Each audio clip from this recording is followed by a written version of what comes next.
আজকের আলোচনা নাইট্রোজেন এর হাইড্রাইড অ্যামোনিয়া ছাড়া যে হাইড্রাজিন বা হাইড্রাজোয়িক অ্যাসিড আছে সেই হাইড্রাজিন এবং হাইড্রাজোয়িক অ্যাসিডের নিয়ে একটু সংক্ষিপ্ত আমরা আলোচনা করব, তাদের প্রস্তুতি এবং বিক্রিয়া নিয়ে বা তাদের গঠন। তার সাথে আজকে আলোচনা হবে ওর শেষে যে পরিচ্ছেদ সংক্রান্ত কিছু প্রশ্ন, অর্থাৎ এমসিকিউ রিলেটিং টু নাইট্রোজেনের হাইড্রাইডস, এই নিয়ে আজকের আলোচনা। তো তাহলে এখন আমরা শুরু করব। তোমাদের একটু অনুরোধ করি, দয়া করে তোমরা এই ভিডিওটা যাতে স্টুডেন্টদের, তোমার বন্ধুবান্ধবদের কাজে লাগে, প্লিজ তোমরা একটু ফরওয়ার্ড করো তোমাদের বন্ধুবান্ধবদের। নিজের যেমন সুবিধা হবে তেমন অন্যান্য বন্ধুবান্ধবরা তারাও কিন্তু যারা একটু মানে বই পড়ার পাশাপাশি আরও একটু ভালো করে বিষয়গুলোকে জানতে চায়, তাদের ক্ষেত্রে একটু কাজে আসবে। তো প্লিজ তোমরা একটু শেয়ার অ্যান্ড লাইক করবে, সাবস্ক্রাইব করবে চ্যানেলটা। তাহলে এখন এসো আমরা শুরু করি। তো চলো আমরা শুরু করি আজকের লেসন, হাইড্রাজিন এবং হাইড্রাজোয়িক অ্যাসিড। প্রথমেই দেখি হাইড্রাজিন আসলে তার কেমিক্যাল ফর্মুলাটা কি। NH2 dash NH2। অবভিয়াসলি এখানে N কিন্তু sp3 সংকরায়িত। তাহলে স্ট্রাকচারটা আমরা যদি এইভাবে করে নিই,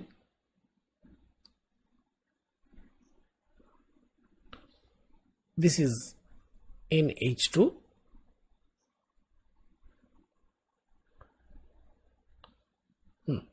this is actual pyramidal structure এবং দুটো পিরামিড যেন একে অপরের সাথে লিঙ্ক হয়ে আছে, তাই তো?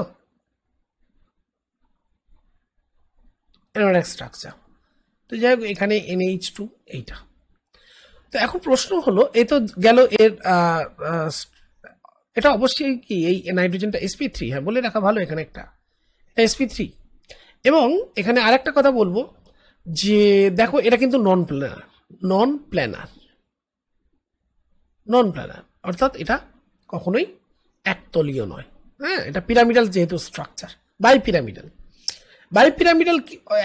একই সেন্টারে দুই বিপরীতে নয়, আসলে এটা বাইপিরামিড স্ট্রাকচারটা লিঙ্কড হয়ে আছে। তো প্রশ্ন হলো এটাকে কি করে প্রস্তুত করা হয়। তো দেখো, যখন সোডিয়াম হাইপোক্লোরাইট NaOCl এর সঙ্গে অ্যামোনিয়ার বিক্রিয়া ঘটানো হয়, আর সেই অ্যামোনিয়াটাকে কিন্তু অতিরিক্ত পরিমাণে নেওয়া হয়, এক্সেস অ্যামাউন্টে। আর মিডিয়াম কিন্তু অবশ্যই অ্যাকুয়াস, জলীয় দ্রবণ। তাহলে সেক্ষেত্রে বিক্রিয়ায় তৈরি হচ্ছে কি না, NH2 হাইড্রাজিন উৎপন্ন হয় এবং তার সাথে জল উৎপন্ন হয়। তো এই বিক্রিয়াটা কিন্তু তাপোৎপদী পরিবর্তন, এটা একটা প্রচুর তাপ উৎপন্ন হয় এই বিক্রিয়ায়, ঠিক আছে? আর এর রিয়াকশন যদি বলি, বায়ুতে যদি আমি একে দহন করি ইন প্রেজেন্স অফ অক্সিজেন, এটা দহনের সময় প্রচুর তাপ উৎপন্ন হয় এবং সেক্ষেত্রে নাইট্রোজেন আর স্টিম উৎপন্ন হয়। ওকে, তো এই প্রচুর তাপ উৎপন্নের কারণেই এটাকে আসলে রকেট ফুয়েল হিসেবে ব্যবহার করা হয়। রকেট ফুয়েল, তোমরা একটা জিনিস জানলে, রকেট ফুয়েল হচ্ছে হাইড্রাজিন, লিকুইড হাইড্রোজেন হচ্ছে রকেট ফুয়েল। নেক্সট আমরা আলোচনা করব হাইড্রাজোয়িক অ্যাসিডকে নিয়ে। তো প্রথমেই দেখো হাইড্রাজোয়িক অ্যাসিডের গঠন আমরা একটু জেনে নেব। তো দেখো, হাইড্রাজোয়িক অ্যাসিড কথাটার মধ্যে যখন অ্যাসিড আছে, অবভিয়াসলি এ কি করবে, H+ দান করে। তাহলে দেখো বন্ডিংটা কিভাবে থাকে।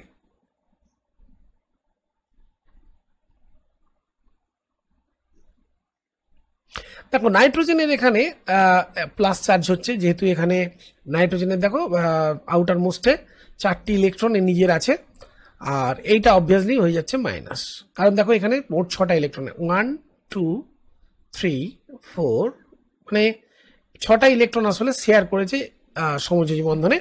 তাহলে এই নাইট্রোজেনের যেহেতু ইলেকট্রোনেগেটিভ ক্যারেক্টার, সেই জন্য কি করে এই বন্ডিং ইলেকট্রনটাকে কি করে নিজের দিকে টেনে নেয়, ফলে এই বন্ডটা সহজে ভেঙে যায় এবং H+ এবং সাথে কি করে N3- একটা অ্যানায়ন তৈরি করে।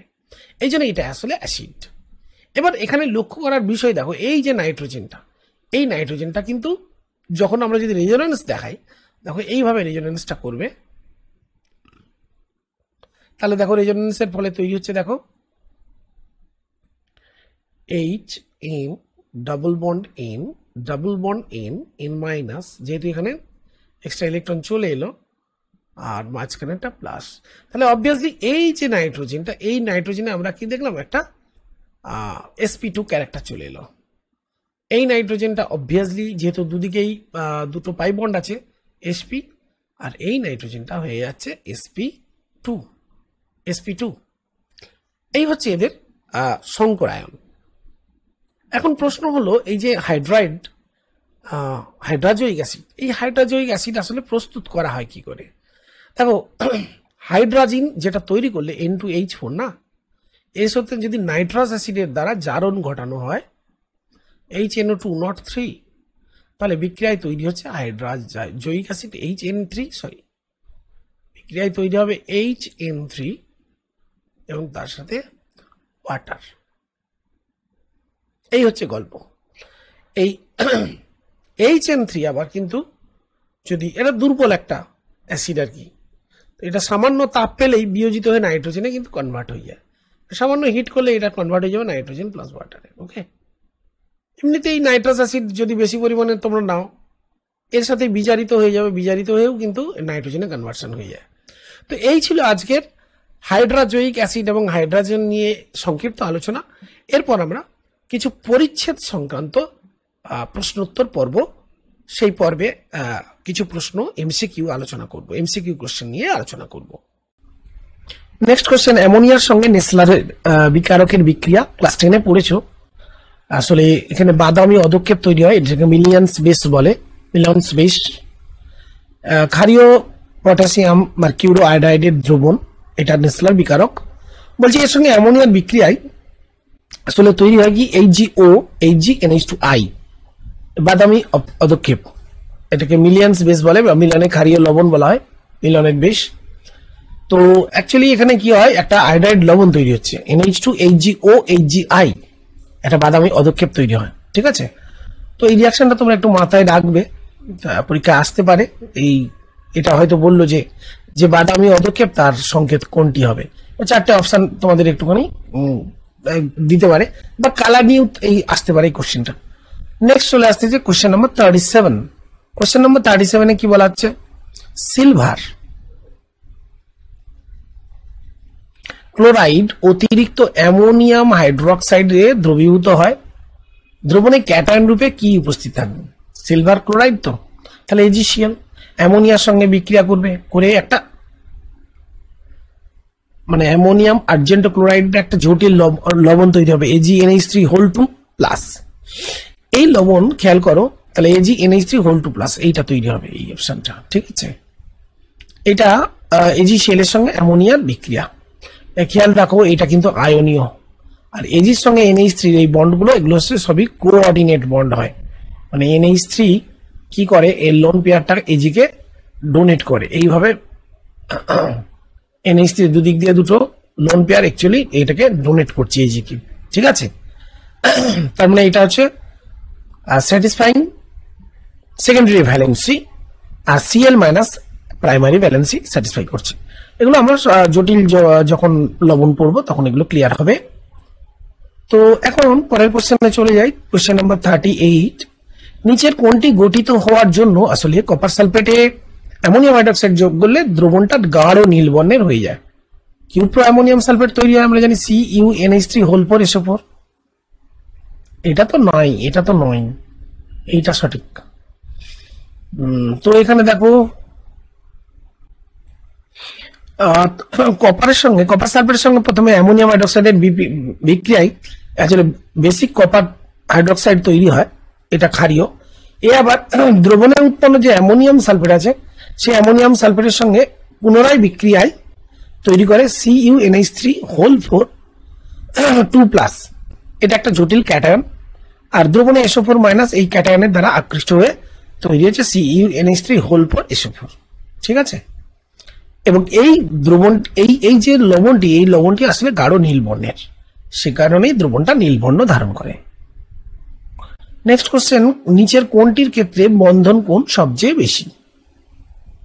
তো দেখো, ডাউন দ্য গ্রুপ নাইট্রোজেনের থেকে ফসফরাসের আকার বড়, ফসফরাসের থেকে আর্সেনিকের আকার বড়। তো এই আকার বড় হওয়ার কারণে আমরা আলোচনা করেছি যে আসলে NH3 যৌগে এই HNH যে বন্ড অ্যাঙ্গেল এইটা সবচেয়ে ম্যাক্সিমাম বেশি হয়, কারণ এখানে লোন পেয়ার গুলো খুব কাছাকাছি থাকে আকার ছোট হওয়ার কারণে, তাই না? এই আলোচনাটা আমরা আগে করেছি, তো আশা করি বুঝতে পারছো। দেখো এখানে ডিটেল এক্সপ্লেনেশনটা করে দিলাম, যে ব্যাখ্যাটা তোমাদের পড়ানোর সময় বলেছিলাম সেটাই এখানে, যে NH3 NP আসলে N আসলে sp3, সবগুলো sp3 সংকরায়ন, এবং এর অ্যাঙ্গেলটা দেখো 107.8। আসলে এই নিঃসঙ্গ ইলেকট্রন জোড়ের উপস্থিতির জন্যই এবং এদের আকারগত তফাৎ থাকার জন্য সেন্ট্রাল অ্যাটম কি হয় না, এদের বন্ড অ্যাঙ্গেল গুলো কমে যায়। PH3 এর ক্ষেত্রে দেখো দিয়েছে 93.5, ASH3 এর ক্ষেত্রে 91.8, আর জলের ক্ষেত্রে আমরা জানি এটা হয় 105 ডিগ্রির কাছাকাছি জলের ক্ষেত্রে। তাহলে সবচেয়ে বেশি কার হচ্ছে? সবচেয়ে বেশি হচ্ছে অ্যামোনিয়া। হ্যাঁ, জলের ক্ষেত্রে আবার আরো কমে গেল কেন? কারণ জলের ক্ষেত্রে দেখো দুটো লোন পেয়ার আছে না, দুটো লোন পেয়ার, তাহলে লোন পেয়ার বন্ড পেয়ার রিপালশনটা অনেক বেশি হয়ে যাচ্ছে কার থেকে? অ্যামোনিয়ার থেকে। তাহলে এইটা বন্ড রিপালশন বেশি হলে কি বন্ড অ্যাঙ্গেলটা কমে যাবে, সেই জন্য এই স্টোর ক্ষেত্রে কমে গেল। কোয়েশ্চেন নাম্বার 40, লেসন 12A আমরা শেষ করেছি, আর কিছু প্রশ্ন এখনো রয়ে গেছে এই অনুচ্ছেদে। তো আমরা আজকে কোয়েশ্চেন নাম্বার 40 দেখব। কোয়েশ্চেন নাম্বার 40তে বলছে নিচের কোনটি অ্যামোনিয়া দ্রবণে দ্রবীভূত হয়? অপশান সার দিয়েছে দেখো, HgCl2, HgI আর বেসিক কপার হাইড্রক্সাইড। তোমরা জানো কোয়েশ্চেন নাম্বার 38-এ আলোচনা করা হয়েছে। বেসিক কপার হাইড্রক্সাইড আসলে অ্যামোনিয়া দ্রবণে বিক্রিয়া করে কিউপ্রো অ্যামোনিয়াম 2+ আয়ন তৈরি করে, আর অর্থাৎ দ্রবীভূত হয় অ্যামোনিয়া দ্রবণে CuOH2 দ্রবীভূত হয়। রিয়াকশানটাও আমি লিখে দিয়েছি। কপার সালফেট আসলে অ্যামোনিয়াম হাইড্রক্সাইডের সঙ্গে বিক্রিয়ায় প্রথমে বেসিক কপার হাইড্রক্সাইড তৈরি করে, এই যেটা তৈরি হলো এ আবার পুনরায় অ্যামোনিয়াম হাইড্রক্সাইডের সঙ্গে বিক্রিয়া করে এরকম একটা জটিল আয়ন উৎপন্ন করে, এটা ডিপ ব্লু কালারের। এবার নেক্সট অপশানগুলো আমরা একটু পর্যালোচনা করব। HgCl2 আসলে অ্যামোনিয়া দ্রবণে, অ্যামোনিয়ার জলীয় দ্রবণে বিক্রিয়া করে এরকম একটা মার্কিউরিক ক্লোরাইডের অ্যামোনিয়া দ্রবণ তৈরি হয়, যেটা জলীয় দ্রবণে অধক্ষিপ্ত হয়, অর্থাৎ এটা দ্রবীভূত হয় না। নেক্সট PbCl2 অ্যামোনিয়া দ্রবণে প্রায় অদ্রাব্য, আর সিলভার আয়োডাইড যদিও বা বিক্রিয়া করে অ্যামোনিয়াম দ্রবণে, কিন্তু তার পরিমাণটা মানে যেটা তৈরি হয় AgI এর দ্রাব্যতা গুণফল খুব কম হওয়ায় AgNH3 যেটা তৈরি হয় এটা খুব দ্রবণে কম পরিমাণে দ্রবীভূত হয়। সুতরাং অবভিয়াসলি আনসারটা হচ্ছে বেসিক কপার হাইড্রক্সাইড। পরের কোশ্চেন আমরা দেখব।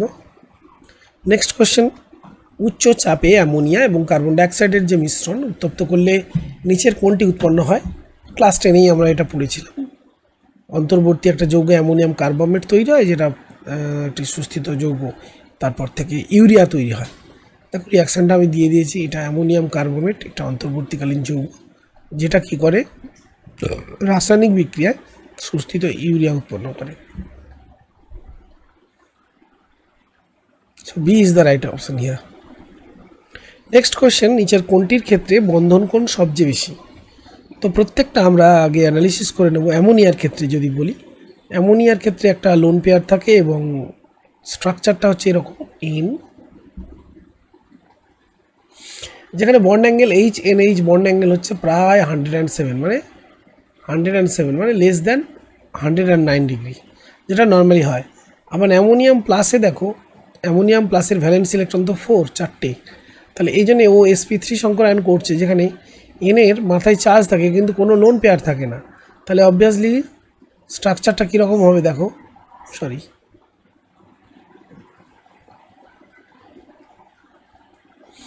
তো এইভাবে আমরা লিখব N এর মধ্যে একটা চার্জ।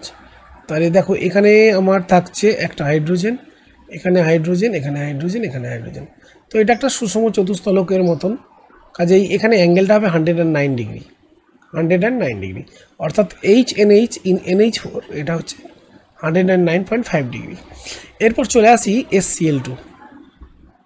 SCl2-র ক্ষেত্রে লক্ষ্য করো, SCl2, তাহলে এসের কি আছে, দুটো লোন পেয়ার থাকছে, তাই না? তাহলে দুটো লোন পেয়ার থাকার জন্য দেখো এসের দুটো লোন পেয়ার কী করবে, এই CL বন্ডের মধ্যে যে অ্যাঙ্গেলটা যথেষ্ট কমে যাবে, প্রায় দেখা গেছে 103 ডিগ্রির কাছাকাছি। তো অবভিয়াসলি এই এফেক্টগুলো অর্থাৎ lone pair bond pair effect বাকি সবগুলোতে আছে, বাট এটাতে নেই, কাজেই এটাতে HNH অ্যাঙ্গেলটা ম্যাক্সিমাম হবে। তো এটাই চেয়েছে, তাহলে সঠিক উত্তরটা হচ্ছে NH4+। আর এখানে সলিউশনটা করে দেওয়া আছে প্রত্যেকটার জন্য। নেক্সট কোশ্চেন, করেক্ট কোশ্চেন দেখো, অ্যামোনিয়ার সঙ্গে আয়োডিনের বিক্রিয়া, অ্যামোনিয়ার সঙ্গে আয়োডিনের বিক্রিয়ায় বলছে নিচের কোনটি গঠিত হয়?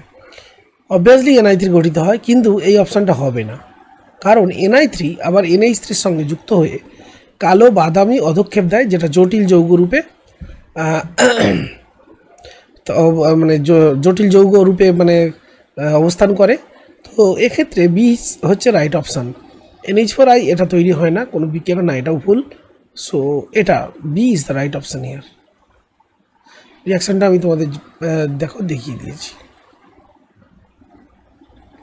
Next question number 44। কোশ্চেনটা ক্লাস 10-এই পড়েছে। উত্তপ্ত কিউপ্রিক অক্সাইডের উপর দিয়ে অ্যামোনিয়া চালনা করলাম, কি তৈরি হবে না, copper plus nitrogen plus water. তাহলে কপার কি হলো, +2 স্টেট থেকে কপার 0, তার মানে অ্যাকচুয়ালি বিজারণ ঘটলো, তাহলে অ্যামোনিয়ার বিজারণ ধর্ম প্রকাশ পেল। এক্সপ্লেনেশনটা দেখো এখানে আমি করে দিয়েছি। এই যে দেখো নাইট্রোজেন গ্যাস উৎপন্ন হচ্ছে। Next question number 45। এখানে বলেছে দেখো X+N2 একটা নাইট্রাইড যৌগ তৈরি হচ্ছে। এরপর তো এক্ষেত্রে দেখো এক্স বলছে একটা কম্পাউন্ড, এক্স একটা এলিমেন্ট যার সঙ্গে নাইট্রোজেনের বিক্রিয়া হচ্ছে, নাইট্রাইড তৈরি হচ্ছে। তো অবভিয়াসলি এটা হবে ম্যাগনেসিয়াম, কারণ দেখো ম্যাগনেসিয়াম নাইট্রোজেনের সঙ্গে বিক্রিয়া করে ম্যাগনেসিয়াম নাইট্রাইড গঠন করে, যা জলের সঙ্গে আদ্যবিশিষ্ট হয়ে তৈরি করে ম্যাগনেসিয়াম হাইড্রোক্সাইড এবং অ্যামোনিয়া গ্যাস। এই যে দেখো অ্যামোনিয়া গ্যাস তৈরি হচ্ছে, তার মানে ঠিকই আছে। এই অ্যামোনিয়া কিউপ্রাস সালফেট মানে CuS মানে কপার সালফেট দ্রবণের মধ্যে দিয়ে চালনা করলে কিউপ্রো অ্যামোনিয়াম সালফেট, যেটা নীল বর্ণের দ্রবণ তৈরি হয়। তাহলে সবই মিলে গেল। সো অপশান হচ্ছে Mg। এবার Na আর N3 এটা হচ্ছে না, তারপর Na N2-র সঙ্গে অনেক উচ্চ উষ্ণতা বিক্রিয়া করে, এখানে উষ্ণতার উল্লেখ দেয়নি। আর MgNO3(2) এটা হয় না, নাইট্রাইডে জল দিলে হাইড্রোক্সাইড আর অ্যামোনিয়া তৈরি হয়। সো রাইট অপশান এটা। নেক্সট কোশ্চেন, এক্সপ্লেনেশনটা আমি এখানে দিয়ে দিয়েছি, তোমরা তুলে নিতে পারো।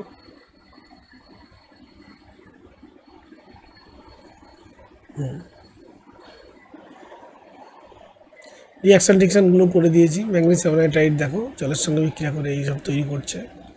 আমার অ্যামোনিয়া কপার সালফেটের সঙ্গে নীল বর্ণের যৌগ তৈরি করছে।